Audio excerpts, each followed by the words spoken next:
Okay, hi everyone. Today's session will start with epidemiology with heart, elevating MCH through research and real talk with our guest speaker, Daniela Rochez. So, Science is a youth-run nonprofit that aims to introduce scientific concepts and STEM topics to as a free resource to students who may not have access to them. And we strive to provide various opportunities to those students, especially students with English as their second language. And we offer volunteer and leadership opportunities to those who want to help others as well. So today we have our guest speaker, Daniela Rochez. Daniela, would you like to introduce yourself? Yeah, of course. Hi, my name is Daniela. I also go by Dani, whichever you prefer, and I am an Applied Epidemiology Fellow for the Council of State and Territorial Epidemiologists. That's what CSTE stands for. And my focus is on maternal and child health epidemiology, specifically maternal mortality. And my host site is the Iowa Department of Health and Human Services, but I currently live in Georgia, so I work remote from for Iowa, and I'm originally from Florida, so I'm a little bit all over the place, but yeah, that's a little bit about me. So glad to be here. Okay, so we're gonna start off with, oh, sorry. Attendees, if you have any questions, you can send them in the chat and we'll go over them at the end of the session. So we're gonna start off with some questions about education and your inspiration. So first is about how everything started for you. What inspired you to study public health and specifically maternal and child health? Yeah, this is actually one of my favorite questions because I just get to talk about what I'm passionate about and how did my passion start. I'm a daughter of immigrants. My parents they are immigrants from the country of Honduras. It's a Spanish-speaking country in Central America, and growing up every year we visit Honduras, we visit, our friends, our family. And then sometime during when I was in middle school, we started like doing kind of like international work. And I noticed a lot of health issues amongst a certain tribe in Honduras called like the Garifuna tribe. And I identify as being Garifuna. And but there's only so much that you can do at, 13, 14 years old, still trying to figure out middle school or high school, but I knew that I wanted to do something to help the people in Honduras. And that's where I learned about public health. I had a mentor that helped me apply to college, and he introduced me to public health. He's like, "Oh, I think this would be a really great career for you to pursue." And he told me about the public health program at Cornell, which I did my undergraduate degree from. Yeah, I applied, I got in. That's what I studied. I studied public health, global and public health science, and I minored in infectious diseases. And during my time at Cornell, I learned a lot about public health issues, specifically maternal and child health issues here in the United States and other developing countries as well. And I saw how disproportionately affects women who look like me. So I decided that, like, okay, this is what I want to focus on. I'm like, okay, I witnessed this kind of growing up from Honduras. And then like seeing these issues happen again, like, or being very prominent here in the United States, I'm like, okay, I need to do something about it. And I love math and science. So I'm so, okay, like what public health career could allow me to address maternal and child health using like math and science? And yeah, that's how I found out about epidemiology, and I pursued that for my graduate degree at Columbia, and I loved it. It was so much fun. So yeah, that's my story and my background on what like inspired me to get into this field and do the work that I want to do. I feel like it was mostly my lived experiences. That's great to see so much progress that you've made. So, next question, were you involved in any extracurriculars, student organizations, or internships in high school or college that help you prepare for your career now? So I think one of the things that I was involved in, that I stated my purpose for undergrad, for college, was again like the international work that I did, and then how that was like the foundation of my interest in public health, and how I want to continue work in that field, addressing health issues within like a certain population. I think that was kind of like the biggest like extracurricular, like the most unique thing, definitely like in my application that I felt like kind of definitely helped stood out. But I was also, involved in sports. I did track and field. I did volleyball for a little bit. I'm a very like athletic person. I like to be active. You can see me running around. Like that was the thing that I like to do when I was in high school, but then I was also part of other clubs such as National Honor Society. Um, and then I was also dual enrolled as a high schooler at a state university. So I feel like that definitely helped me prepare for my experience in undergrad, kind of like getting a little bit of that undergraduate experience while I was a high schooler. And I think those were kind of the things that I was involved in. Oh, and I was also heavily involved in my church as well. So I will volunteer at my church and also kind of highlight that in my application as well. Kind of just wanted to show that I'm pretty versatile, involved in different things in my life. When it came to college, I was also a part of extracurriculars and student organizations. I at Cornell, I hope it's still an organization there, but I was part of an organization called the Curly Initiative, which basically kind of like promotes and empower Black women to kind of like wear our natural hair and feel very confident in acceptance of our natural beauty, our natural hair. So I really like that. I was part of that for a few years. I was also part of another organization started by a friend of mine called Hogar de Niño. It stands for Home of the Child in Spanish. And it's an organization in Dominican Republic and is catered or tailored towards kids who don't kids who have parents, but their parents work often, so they don't really receive the attention that they should. So they go to this community center to hang out with other kids and kind of like keep themselves occupied while like their parents are kind of like working long hours to put food on the table, to have a roof over their head. So this community or the local community service would the local community center would offer services like tutoring, maybe like some basic like uh, lessons that kids would learn in life and so on. So I was part of that. My role was kind of like be in charge of like their weekly newsletter and everything. Trying to think about what else I was a part of.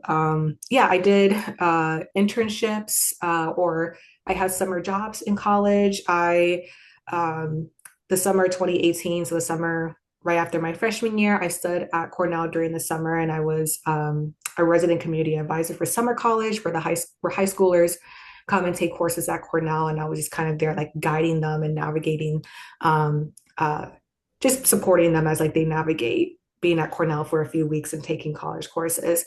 I also got involved in global health. So in the summer 2019, the summer of after my sophomore year, I was in Tanzania and I did maternal and child health work there and developed a manuscript, volunteered at a women's health clinic. That was a really great experience. And the summer of 2020, not much really happened. There was a pandemic, but I was doing anything that I could like virtually. So I had an administrative assistant position as a way to like earn money on the side. But then I was also a program advisor for a different summer program at Cornell that was virtual. But those are kind of like the student organizations and internships that I contributed. I feel like there was skills that I acquired from each one, whether it's like research skills, scientific writing skills, communication skills, public speaking skills, learning how to like address conflict, developing like interpersonal relationships. Like those are all type of skills that are definitely useful to what I currently do in my job. Wow, thank you for sharing. That's so impressive, though. You did so many things. Yeah, I'm just like sometimes I feel like I do like two things and I start talking and I'm like, wait, I actually did a lot more. And next, can you tell us about your experience at Columbia University and how it shaped your focus on MCH? Yeah, I love my experience at Columbia. It'll always hold a special place in my heart. Only because there was so much that I did within like 2 years there. Worked, I was involved in like almost everything. Like I worked several jobs, not because like I was struggling financially, but because there were just so many opportunities, I'm like, I have to take advantage of everything. But like I said, I was interested in science, math and science. So I pursued a degree in epidemiology, but I always knew I wanted to do maternal and child health.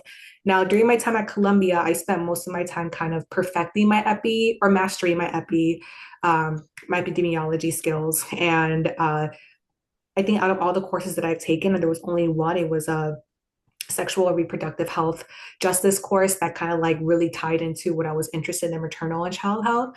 But a lot of the other courses that I taken were more like strictly epidemiological methods course, like really teaching you the methods, and then of course like teaching you how to apply to different subspecialties in epidemiology. But I always knew that I wanted to do maternal and child health, and that was kind of like the goal that I strived for.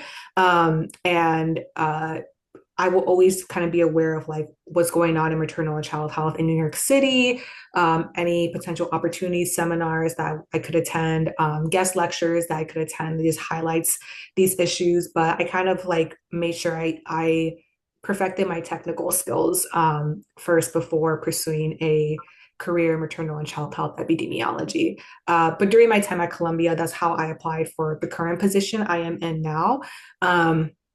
I applied for the fellowship. I think Columbia prepared me very, very, very well for this fellowship that I'm currently in. Yeah, and I was able to match with Iowa for maternal and child health, and it just worked out so perfectly because they had a lot of amazing projects that I was able to get involved in, and resulted in the maternal mortality report being published. So yeah, so Columbia, it was so great. I was an RA, a resident advisor. I was a teaching assistant for multiple courses. And then I was a teaching assistant for multiple courses, but also a statistics instructor as well for high schoolers and undergraduate students. So it was so much fun. Definitely a great experience. I definitely think it prepared me for what I'm doing now. That's amazing. Question 4, what was the most difficult academic challenge you faced and how did you overcome it?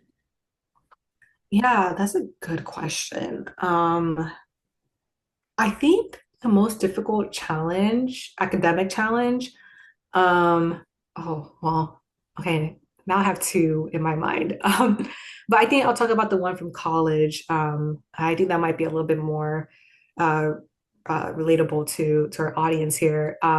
So like I said, I'm a daughter of immigrants. None of my parents went to college. English was also their second language. Writing it wasn't and still isn't my strong suit.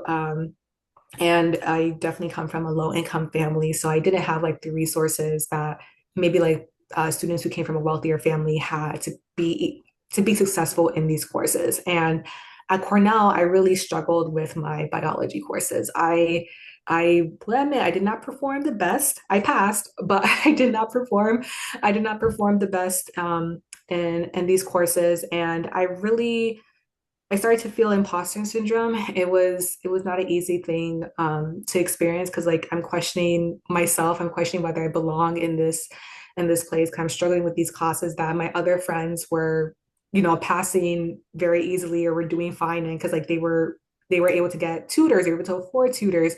They were able to take really advanced courses in high school, and they had access to those resources that I didn't have access to.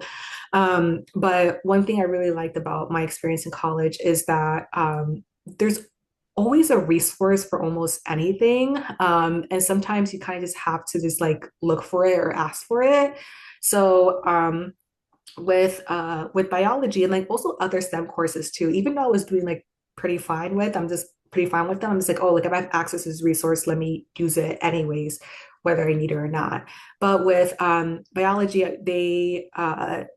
Cornell has resources catered towards students of color, like low income students of color who are struggling with these courses. And I was able to reach out to an advisor. She was able to connect me with a tutor that was like so amazing in her teaching skills. Like she is pure magic, in my opinion, because like I would just start to perform better and better and better and better in my quizzes, in my assignments, in my exams. And I think that was kind of like a really great experience to have. Like, yeah, it definitely was difficult suffering from imposter syndrome and experiencing that at first. But with the right resources, I was able to kind of like turn that around, perform better in my classes, and also feel more confident about myself because I actually do know the material. I just need to have a better study method, or I'm just asking the wrong questions. And my tutor definitely helped me out with that. So I think my lesson learned here is to never be afraid to ask for help. And then also to never compare yourself to other students. Everyone's on their own journey, and that is 110% fine. So, yeah. I think that is very relatable. I think many people actually do experience that, especially if they're from a background like you. Yeah. So now we're going to focus on more of your research and your projects. So, as an author of the Iowa Maternal and Mortality Report, what were some of the most surprising or significant findings? Yeah. So I think one of the most I don't know if I'll say surprising, but it was definitely one of the findings that like I sat there and I pondered on it a little bit was that well, actually let me give a little bit of background of the maternal mortality report. So every state usually has a maternal mortality report that's released annually or every few years, depending on how many deaths that occur during that time frame. Iowa, the smaller state, has a smaller population. The amount of deaths that they have is a lot less than other states. So our reports usually come every 3 years, and then we report on pregnancy-related deaths, which is a death that occurs due to a health condition that was like aggravated by the condition or the state of being pregnant, or having recently been pregnant. So yeah, we released a report earlier this year to report our findings from 2019 to 2021. And when I was doing the data analysis for this report, I think one of the things that stood out was that majority of the deaths occurred between women ages, I think it was like 25 to 34, or sorry, 25 to 29. The majority of deaths occurred between in women between 25 to 29. Now, when I first saw that, I'm like, oh, that makes sense because when you think about when someone usually becomes a mother, is usually around that time. But then when you compare it to the population, the biggest group that's giving birth wasn't even between 25 to 29. I think it was actually between 30 and 34. And that percentage, I don't remember it from the top of my head, but I think it was like one of the lower or one of the smaller groups. So I sat there because I'm just like, well, there's clearly a disproportion happening here in age, and I just don't know why. And it's kind of really hard to do statistical analyses with small numbers. We only had 20 pregnancy related deaths. But those were kind of one of the things that I looked at, and I sat there and I read it with my mentor and we were just thinking about it, but we couldn't really, it's one of those things where you don't have an answer just yet, but like you hope to find an answer soon enough. But other findings were that infection was the leading cause of death. Due to COVID-19, which made sense because we were looking at deaths between 2019 and 2021. There was also disproportional rates of deaths when you compare non-Hispanic Black to non-Hispanic white, and then of course when you compare Hispanic to non-Hispanic white. I think non-Hispanic Black had the highest had the highest rates, followed by Hispanic, followed by non-Hispanic white. Um, but yeah, majority of deaths occurred in women who did not have private insurance. So that's something that we're actually working on to see like if we can get better, if we could have women who are pregnant and shortly afterwards, during the postpartum period, to be insured. I would actually just pass a law to extend Medicaid up to 1 year postpartum, which is like a huge thing because before women would lose Medicaid after they, or women would lose would no longer be eligible for Medicaid shortly after they gave birth. And that was such a critical time period because a lot of the majority of the deaths occurred during the postpartum period. But yeah, it was overall a really enriching experience learning, author of this report, taking the lead on the data analysis. I I guess I could say I was the lead of the report. It was a team, but I kind of kept the team in order, kept communicating with everyone, delegating tasks. Yeah, I was the one that did the whole data analysis. But those are kind of some of the significant findings or some of the findings that took us by surprise. Yeah, that's great to hear because maternal health, I think, is one of the more undercovered topics, and I think a lot more people should know about that. How do you see MCH in the US today? Are there any challenges or growth? Yeah, that is such a good question. So I feel like maybe like it's sometimes like, oh, two steps forward, one step backwards, or sometimes like one step forward, two step backwards. I feel like sometimes like we have wins, we celebrate wins, and then we also celebrate or not celebrate, but like grieve losses as well. And I feel like there's definitely a lot of challenges in place, probably maybe a little bit more now than there was before, due to a little bit like, new executive orders passed in our current administration.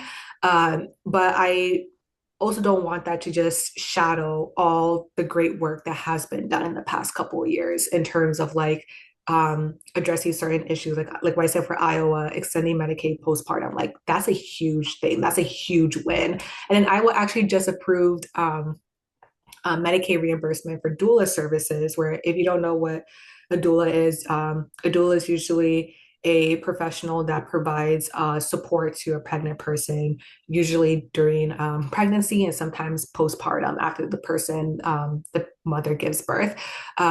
So usually people who are wealthier can pay for this service out of pocket, or sometimes they might have like a type of insurance or program that pays for this service. Women who are lower income, women who are on Medicaid, unfortunately cannot pay for this service, but they're also like at disproportionately affected by maternal mortality. So again, that one win of like, oh, Medicaid reimbursing for doula services will allow a lot more women to be able to have access to that service. So just focusing on the wins, I feel like there are going to be more challenges for sure, but I think that would just open up more opportunities for growth. And I think now more than ever to just remain optimistic and then use this as motivation to continue the fight against maternal mortality and morbidity as well. We talk a lot about maternal mortality, but there's maternal morbidity also exists, and there's a lot of near misses. That's what we call it, basically. So like the woman did not die, thankfully, but there might be some unresolved trauma caused by the birthing experience. There might be some permanent damage caused by the birthing experience, or it might be a situation where the mother lived, but the baby died. So uh, yeah, I'm hoping that it gets better. I definitely see opportunities for a lot of growth, and I definitely see challenges come ahead. But I won't. I don't think. I think people should just use that as motivation to just continue the fight. I totally agree with that. Question 7, what are your future goals in public health? Yeah, that's a good question. So I do like to teach. I like to educate. I during my time at Columbia and then being in a position as a teaching instructor and a teaching assistant, I really, really like those positions. I find it fun. So I envision myself kind of like in a position in academia, like in epidemiology. And most of these positions require a doctoral degree in public health, preferably within epidemiology. So right now I only have a master's in science, and I'm getting work experience as I speak. But I do hope to pursue a doctoral degree in epidemiology. I'm not entirely sure when. Things are kind of a little bit up in the air with this current administration. A lot of schools are being affected by this current administration. So I'm kind of keeping that in mind of maybe when would be the best time to further my studies. But that's something that I would like to do so I can be in the position of being able to teach, maybe having my own lab, looking at maternal and child health issues. I've been having an interest in environmental health.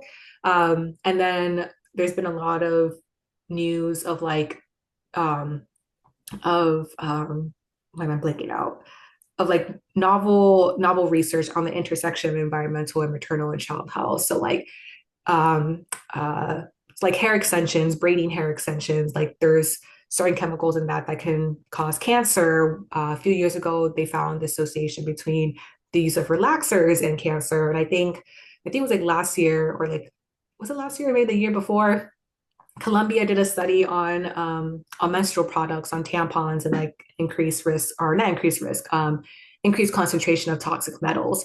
So that's kind of been like in the news recently, and definitely gaining traction. So I'm just like, oh, like that'll be really cool to have a lab in that sense, and then to also teach the new generation of public health students in that sense. But I also like I like what I do like in government. So I'm like, oh, maybe a senior epidemiologist position in government would be cool too. I feel like the possibilities are endless, but I do envision myself in a position of leadership, teaching and mentoring, whether that will be in a government position, in academia, an academic position, or even like in the private industry. I envision myself in that space. I think any of them sound really, really cool. And I think you'll be very successful in them as well. Yeah, hopefully. I'm working really hard, but for now I'm just focusing on just getting the job done. Yeah, and our last question is, what advice would you give to high school students considering majoring in global or public health? Yeah, I would say to I would say to go for it. We need new or the new generation of public health professionals now more than ever. I can see how it might be a little bit scary right now with all these funding cuts, people losing their jobs. Yeah, I had friends who lost their jobs and they had to quickly find another one. It's very scary, it's very nerve-wracking, but no matter what is thrown at us, no matter how hard they try, public health can never, ever, ever go away. It might be knocked down at times, but it's going to be really hard to like eradicate public health unless like disease unless all the diseases and all the poor health outcomes disappeared, which I wish that was the case. But as long as, there's unfortunately new outbreaks, new diseases. Unfortunately, like, people who have poor health outcomes, public health will always exist, and we definitely need professionals in this space. I would say it's also like is not as lucrative as other professions. I'll be honest about that. So just keep that in mind. Like if you're like, oh, like I want to go in public health because I want to work at the CDC and make like 100,000 a year, that probably may not be possible right away. It's definitely possible, but probably not right away. So just come in with a little bit of an open mind, and then maybe consider what aspect of public health you want to do. There's like you said, there's global health, there's public health. Those are different, and then within each section, there's like health policy, there's biostatistics, epidemiology, environmental health science, behavioral sciences, sociomedical sciences. There's so many different subspecialties or fields within public health. And then within each field, there's subspecialties. So I'm like, I focus on epidemiology, but then there's maternal and child health epidemiology. So they can just keep going and going and going and going before like you find your niche. But yeah, I would say, be a little bit open-minded, be optimistic, don't let things scare you. See if you can get involved in any public health related opportunities, within your community, whether it's like as simple as like a recycling club, like recycling, you're bettering the environment, cleaning the environment, which would lead to better health outcomes. That's a public health opportunity. Um, uh, uh, so yeah, I would definitely, those are kind of like the advice that I would give. That's the advice that I would have liked to receive when I was in high school. to kind of just be open-minded, realistic. These are the opportunities, these are the potential outcomes. And don't be afraid of, you know, certain funding cuts and all that. I think that's kind of the advice that I would get. Yeah. That's some great advice. I think that applies to many of us watching the session right now. And I think this can also apply to the audience that we would later publish this to. And next, we have our live Q&A. So for the attendees, if you guys have any questions, you guys can post them in the chat and we can answer them.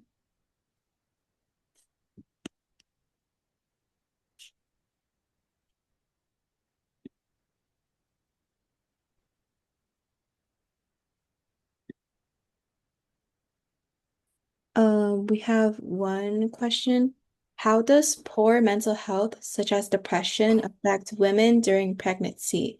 And what techniques or methods are available to alleviate effects of this?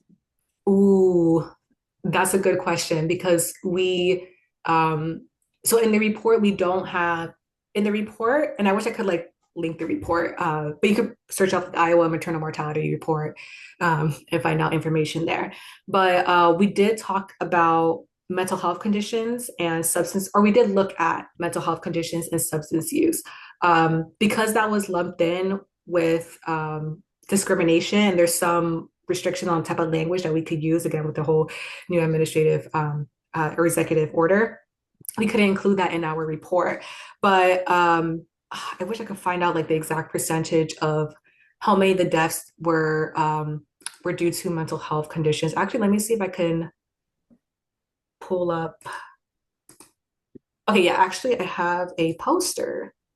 Um, I plan to present this poster in Atlanta in a few weeks, but um, yeah, so for mental health conditions, 30% of the deaths, mental health conditions contributed for sure to 30% of the deaths. It probably contributed to 10% of the deaths, and then it did not contribute to 45% of the deaths. And then for 15%, we put unknown. And unknown, we put unknown because the committee goes through each death and we talk about it in depth. And sometimes like we're not there when the death occurs. So some of this is by speculation. So when we really don't know and we don't want to speculate, we put unknown. So I just want to specify that. It's not like we're just like, oh, we can't decide. Let's just put unknown. We put a lot of thought into it, into the reason why we say unknown. But mental health conditions would include depression. It does not include substance use disorder, but it can include depression, anxiety, bipolar disorder, um, uh, different other conditions as well. And what we usually suggest is that, and I think it's actually one of our recommendations, to have better comprehensive care on those who are diagnosed with mental health conditions and also have better screening for mental health conditions. I think most of these cases was that maybe the physician knew that the mother had a mental health condition and they probably maybe like tried their best, but systemic wise, there could have been more. Or it could have been a situation where maybe the physician wasn't aware of their mental health condition. And there was a lack of care coordination between physicians. Maybe the mother was seeing a psychiatrist for her condition, but then also seeing a physician for her pregnancy. And maybe there was not communication that she was diagnosed with depression or anxiety. So, yeah, so our recommendations for alleviating that issue would be better care coordination between physicians when it comes to different health conditions, whether it's mental health conditions, and have better screenings so we can treat mental health conditions as well. So yeah, so I think a few, yeah, like I said before, care coordination, improved screening, prioritizing the mother's health in these situations, I think was a way to kind of alleviate these issues. I hope that answered the question and I didn't go off on a tangent. Yeah, that makes a lot of sense. Any other questions, guys?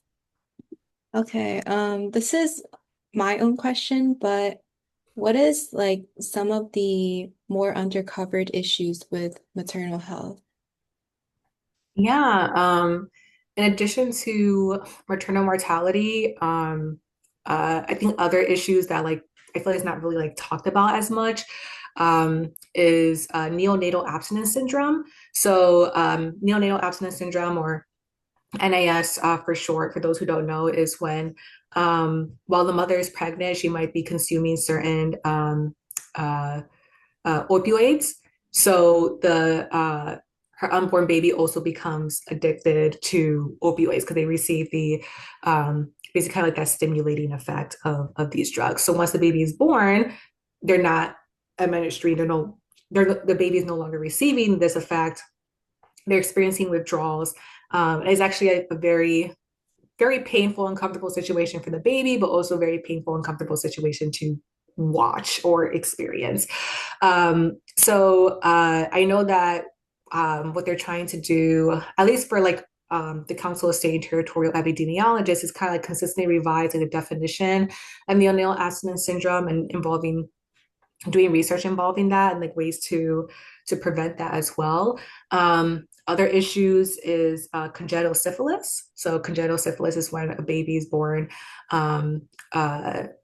Usually, I think I would say kind of like maybe like syphilis in the eyes, but it could be in other areas as well. So I have not touched that, but I've been kind of like hearing that a lot in Iowa and in other states about like potential research opportunities. But I feel like that is another thing that sometimes like often overlooked. Um, I think there's some issues that are like regional based. So like sometimes maternal and child health intersects infectious diseases with like Zika, for example. Um, so that might be something that might be looked at or explored a little bit further in Florida. Um, so yeah, I'm trying to think about other things. I think just recently, I think RFK suggested that pregnant women should no longer get the COVID-19 vaccine. I could be wrong. It was like a new thing with a certain type of vaccine, like not administered or not recommended for pregnant people. So that's another thing that's just like we work so hard to get this population, this vulnerable population, to be vaccinated because they're already at risk, and now other rules are happening or other orders are happening that could negatively affect them. Um, so what else? I feel like congenital syphilis, neonatal abstinence syndrome. Um, then there's probably some that are a little bit more common, unattended pregnancy, access to abortion services, um, uh, reproductive cancers, ovarian cancer, cervical cancer, breast cancer, those type of cancers. I feel like I haven't heard much about those either. And it could be also that like I don't really do much cancer epidemiology. So that might be one of the reasons. But I feel like those are kind of examples of different like maternal and child health issues that, or yeah, maternal and child health issues that maybe some of my colleagues are doing, or I have heard through the grapevine, but it still like hasn't received a lot of traction. Yeah, I think most people haven't heard of any of those. And another question that someone sent in the chat, you kind of covered it before, but they are asking about if geography affects any of those. Yeah. Or any of the, like what I just mentioned, the Yeah, topics I just mentioned, or like the maternal mortality stuff. the topics that you just mentioned. Oh yeah, I feel like when if it comes to communities or regions that might be um higher at risk of, or can see the population that might be higher risk of certain of these particular outcomes, I can see how geography will play a role in it. I wish I could know on the top of my head like which states have the highest rates of congenital syphilis and neonatal abstinence syndrome. I don't have that information on top of my head, but I could probably see how like maybe certain regions might play a role, just depending on like the type of population they have for sure. And I think this is the last question. How was your experience different in Iowa and New York? Yeah, that's a good question. Yeah, it's a little bit like black and white.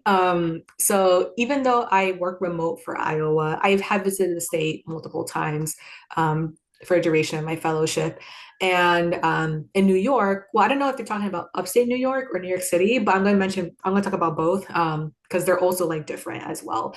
Um, in upstate New York, there was a little bit of like there was a little bit of diversity, but still, predominantly white population. I lived in Ithaca, New York. Cornell was a predominantly white institution, but I feel like there was enough diversity for me to like, I'm like, okay, this is good. I'm satisfied. It's great. But also like upstate New York is very conservative. There's only a few counties that's not as conservative, but like Ithaca is like a blue island in a sea of red.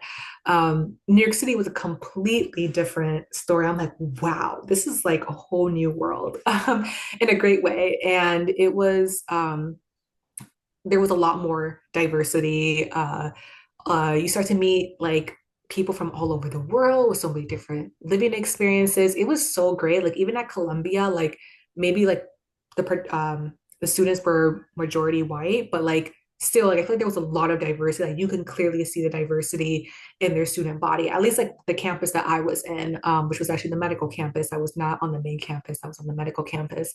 And then in Iowa, very small state, majority white. I remember going to a retreat my first couple of weeks there, and it was about like 50 people, probably like 60, 70 people in that group, and I was the only Black person there.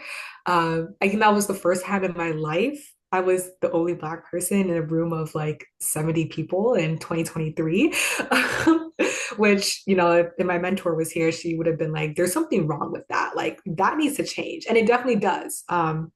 But uh but it wasn't like no pun intended, it wasn't like I was like the black sheep in the group. I was respected, I was appreciated. I never felt like I was racially profiled or anything like that.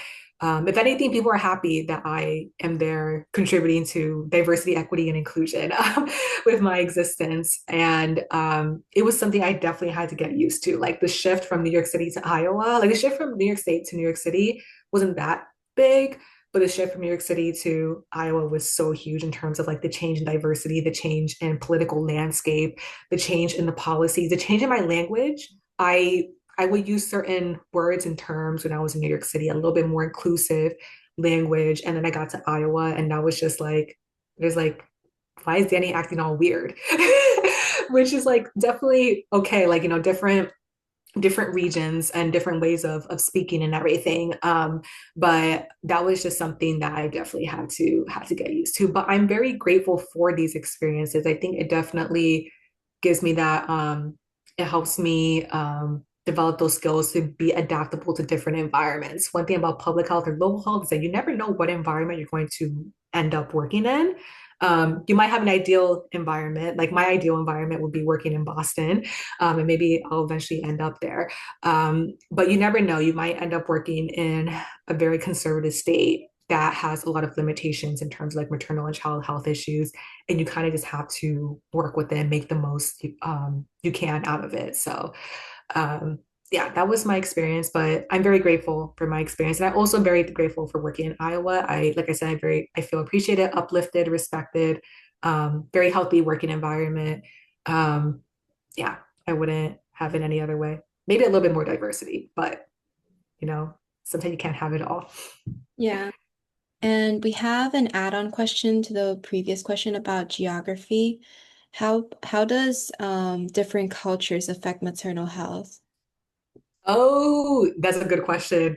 Yeah, I feel like it has a huge effect in maternal and child health, and I actually witnessed this. Sometimes if someone comes from another country, English being their second language, or like they're very in touch with their culture, or they're a refugee from a country, maybe with like a lot of political warfare and everything, that definitely affects maternal and child health issues because maybe they were taught maternal health a certain way in their country, and then they come to the United States, they're introduced to Western medicine, which is something completely different, and something that they might refuse or they might have trouble like adhering to certain like Western medication requirements.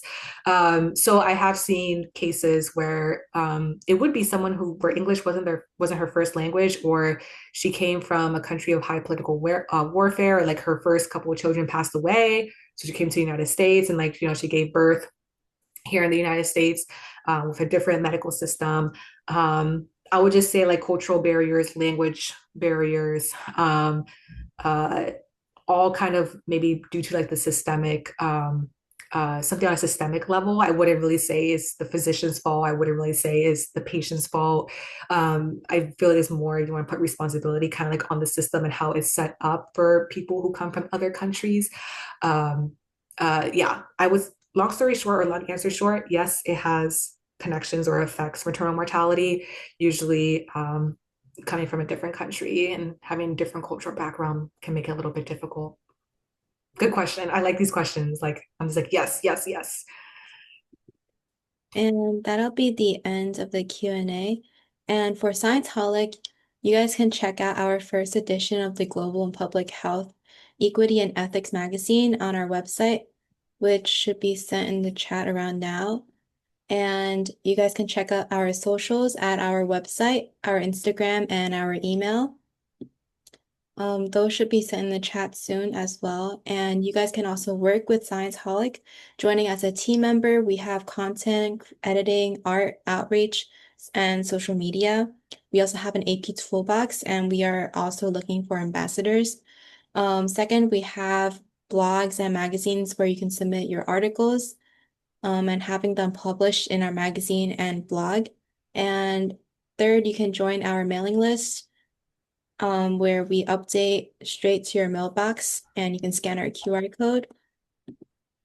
And thank you to our partners for supporting us. And thank you so much for joining us today, Dani.